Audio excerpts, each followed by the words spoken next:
Il match di questa settimana è il 29esimo trofeo Santa Giuliana, giocheranno Montecchio Maggiore contro Vicenza.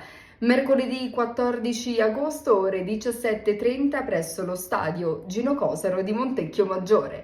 Ringraziamo gli sponsor di questa settimana, un grazie a SAF Spa con sede a Valliona in via Casalin 3, un grazie anche a Cabec SRL con sede a Rubano, Padova in via Bernardi 1. Un grazie anche a Berica Carburanti SRL con sede a Barbarano Mossano in via Dante 35A. E un grazie anche al ristorante Castelli Giulietta e Romeo che si trova a Montecchio Maggiore in via Castelli 4 Martiri 4. Vi lascio al servizio del match. Al comunale Gino Cosaro, in un pomeriggio iniziato con clima torrido e terminato con pioggia e vento, si sono affrontate il Lanerossi Vicenza nella classica maglia biancorossa e il Montecchio Maggiore in divisa azzurra.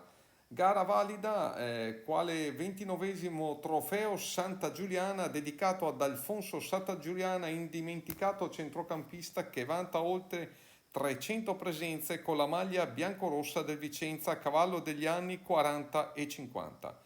Mister Stefano Vecchi del Vicenza, in vista del match di Coppa Italia di domenica prossima a Caravaggio contro l'Under 23 dell'Atalanta, effettua molto turnover mettendo in campo ragazzi della primavera. Dall'altra parte il mister castellano Fabio Moro deve fare meno di Gianmarco Cavaliere, Gregorio Zanella, Davide Bianchi, Samuele Lovaglio e Nicolas Perrotta.